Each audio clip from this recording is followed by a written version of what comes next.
Hello, boils and ghouls. It's your old pal, John Kassir, the voice of the Crypt Keeper. And I want to welcome my good fiends of the Horror Heals podcast. Is horror good for mental wellness? But of course it is. Hello, everyone. It's Kendall. One of the things Corey and I connect with the most in the horror community is creativity. Not just fandom, not just collecting, but people who are genuinely making things because horror inspired them to create. Original paintings, sculptures, photography, masks, tattoos, jewelry, mixed media, weird little monsters that only make sense to the person creating them. We absolutely adore horror-inspired art because it feels so personal. Horror fans take fear, grief, trauma, anxiety, nostalgia, loneliness, whatever they're carrying, and they turn it into something physical, something beautiful, something disturbing, sometimes all three at once. And honestly, that's healing. There's something incredibly powerful about taking emotions that are hard to explain and translating them through art. Horror gives people permission to do that in a way almost no other genre does. Today's guest is someone who embodies that completely. Christian Baloga is an artist whose work pulls from horror, gothic imagery, the body, memory, and survival. His art is deeply personal, sometimes literally made from parts of himself, including hair and blood. And while that might sound shocking on the surface, what really comes through in this conversation is how sincere and emotionally grounded his work actually is. Christian and Corey talk about growing up with horror, finding comfort in scary stories during a difficult childhood, and how horror became a way to process emotions instead of burying them. There's a line Christian says in this episode that really stuck with me. Horror lets you metabolize anxiety instead of suppressing it. That honestly might be one of the most perfect descriptions of this genre we've ever heard on this show. This is a shorter episode, but it's one of those conversations that reminds me why the horror community is filled with some of the most thoughtful, creative, emotionally honest people out there. Here are Corey and Christian. Hey, Christian, welcome to the Horror Heals podcast. Hi, thank you so much for having me. Absolutely. So, just curious, what was your first exposure to the world of horror? I would say my first exposure to horror would be when I was a child. I used to watch Sci-Fi Channel, and they had horror films, and I just loved them. I ate them up, and I wasn't allowed to watch them, but I did anyway. And another thing would be probably in kindergarten, one of my friends gave me a book. It's called Scary Stories to Tell in the Dark. Oh, yeah. And I just loved those stories. They were haunting to me. They still terrify me when I look at the pictures. Yeah, that artwork. Wow. It's trippy for sure. Yeah. Believe it or not, that book was around when I was a kid too. Yeah. What do you think it was that kind of drew you in? I know it's scary and intriguing at the same time. I would say I had a tumultuous childhood, and I was able to relate to horror in a way because that same feeling, it almost like it brought that to me. But at the end, when everything closed, everything was nice and everything was peaceful and everything was not what it was as my childhood, was. Right. So it was nice to have happy endings sometimes. Yeah, cathartic for sure. Yeah. Yeah, I can definitely relate to that. I had a little bit of a tumultuous childhood as well. So how do you feel about our theme that horror is good for our mental wellness? I think that I relate to that so much. But horror is that one genre that lets you metabolize anxiety instead of suppressing it. I love that statement. That's great. So can you talk a little bit about how has horror been able to help you through your health struggles? I know you talk about that publicly on social media, so if it's okay to get into that. Yes, in so many different ways. It's easier to face your pain when it's wearing a mask. So it lets you feel like dangerous emotions in place where you're actually safe. That helped me in that way. What helped you when you got your diagnosis? Definitely escaping through any means possible. That helped me. My family, they helped me. My friends, my fiance. It's actually really funny and disgusting. But when I was I was probably like 2 or 3, my dad was painting and he left the room. He was painting the walls. But when he left the room, I took the brush and I dipped it in my dirty diaper, and then I started painting the walls. And then he knew from then on that art would be my thing. I've never heard anything like that quite before. Yeah. So beyond using your diaper, when you were a kid, what were the tools, what were the mediums that you liked to use when you were starting to explore art? Painting. I love crafts a lot. Anything I can create, I just love. Creation is, I don't know, very intuitive for me and very natural. And I'm going to continue doing it forever because I have to. I just love it. That's awesome. So how did you first get into tattoo work? It was actually a few months ago. One of my fiance's sister was getting a tattoo, and I've always been interested in tattooing. And I just thought, I want to try this. I don't really intend to actually tattoo anyone other than myself, but I just want to learn it. And it's very cool. I just love doing it. Have you given yourself a tattoo already? No, not yet. Okay. Have you thought about what would your first tattoo on yourself be? I think about it and then I change my mind all the time. So I don't know. I need to figure it out though, because it's going to be forever. Exactly. Yeah. Have you given yourself a time frame? Like, when do you think it might be that you pull the trigger? I told myself a year. I'm going to give myself a year of practicing, and then I'm going to try it. How I first found you was it's a gay horror Facebook group. That's a lot of really awesome posts in there. But the post I saw of yours was about working in the medium of blood. Was that a legit thing, or?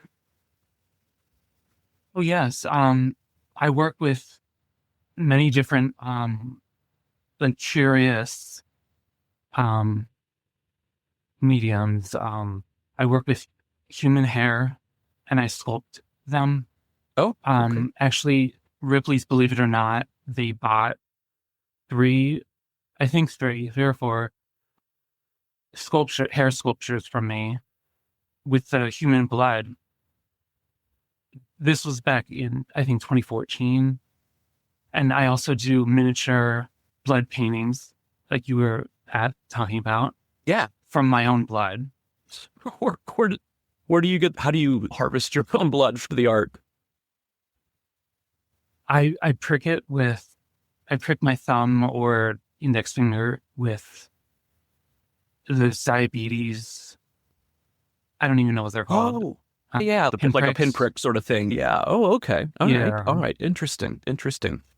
And what made you think of doing that in the first place?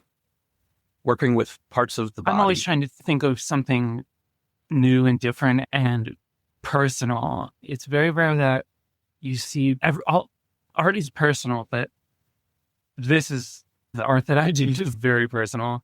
It has to do with hair and blood, and this is part of my DNA. That's wild.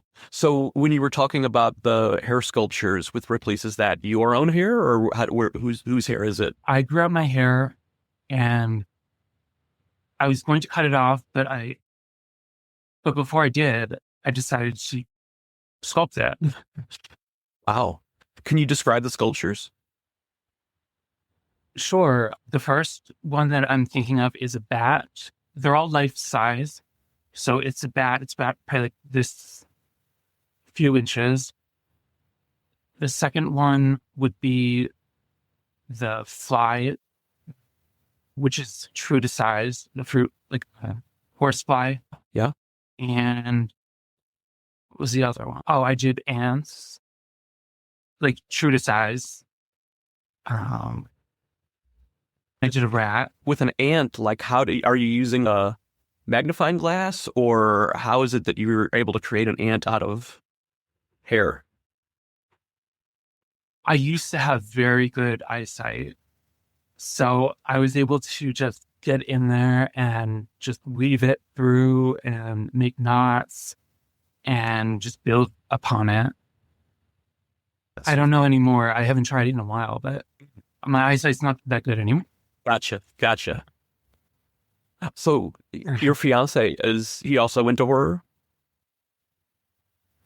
Oh, yes. Yeah, he loves horror. We watch horror movies all the time. That's our favorite thing to do. One of our favorite things to do.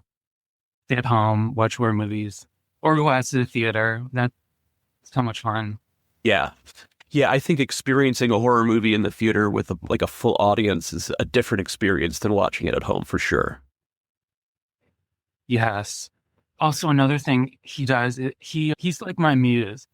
I used to make jewelry from different glass and different things, and they would be like a gothic themed, and I would have him wear it and model for it because he was a model. And we would go to cemeteries and he would do his thing and I would take pictures of him and they turned out amazing. And he helps me with my everything. He helps me with everything. Awesome. Yeah. That's one of the first things that Kendall and I bonded over. We've been together for 21 years. But yeah, horror movies is definitely one of the things that we bonded over first, which we still do. I think we're going to try to find a movie we've never watched before to watch tonight. Have you considered having a horror-themed wedding?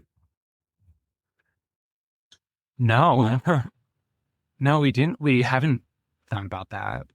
But that's a really good idea. I'm going to bring that up to him. So there is a guy, I'm not sure, what part of the country are you in? Pennsylvania. Oh, okay. Oh, awesome. All right, so there is this guy, a friend of mine named Lou. He has an alter ego called Father Evil. Definitely look him up on Instagram or Facebook. But he does weddings, and there's just something about him. So he's like a demonic priest, essentially. This is his character. But he does weddings, so if that's something you guys are up for. He's on the East Coast, so that'd be something to maybe consider. Okay. Yeah, I will definitely consider that. Awesome. Yeah. Of course, yeah. So, Christian, the last question that we always ask on this podcast is, who is your favorite final person in a horror movie? The one who survives. My favorite final person would be Laurie Strode from Halloween. I think she really deserves it. Yeah, no, you're totally right. In fact, I think that you're the second one on the row to say that, and Laurie is by far the winner so far in our little poll. I chose Heather Langenkamp from the first Nightmare on Elm Street, probably just because it was like one of my first touchstones, but Laurie would probably be my second, for sure. Oh, okay. Yeah. Awesome. I love when people use art as healing and to just help them get through life. And so keep doing what you're doing. I love that you're working with the medium of your own stuff from your own body. And it's really remarkable. So yeah, appreciate you coming on and doing this. Oh, no problem. Anytime. Awesome. Thank you so much for having me. What I really love about Christian's work is that it doesn't feel manufactured. It feels necessary. And I think that's true for a lot of horror-inspired artists. People outside this community sometimes look at dark art and see only the shock value. They see blood, monsters, cemeteries, masks, and unsettling imagery, but they miss the humanity beneath it. A lot of horror art is really about survival. It's about taking something painful, confusing, isolating, or overwhelming and transforming it into something tangible, something you can hold, something you can share with other people who understand. That's connection. Horror fans are some of the most emotionally expressive people I've ever met. We just express it differently, sometimes through movies, sometimes through music, sometimes through tattoos or sculptures or paintings made from hair and blood. And maybe that sounds strange to some people, but to us, it makes perfect sense. Because horror has always been a place where outsiders, creatives, survivors, and deeply feeling people find each other. Christian, thank you so much for joining us and sharing your story, your art, and your perspective with us. We absolutely loved this conversation. And to everyone listening, go support independent horror artists. Seriously. Share their work, follow them online, go to conventions and artist alleys. The horror community is overflowing with insanely talented people creating deeply personal work, and they deserve to be seen. And if horror-inspired art has ever helped you process something difficult, made you feel understood, or simply made you feel less alone, you already understand exactly what this podcast is about. Because horror doesn't just scare us, sometimes it helps us create. Sometimes creating is healing. And don't forget, is horror good for mental wellness? Of course it is. The Horror Heals podcast is produced and presented by Mosaic Multimedia, LLC.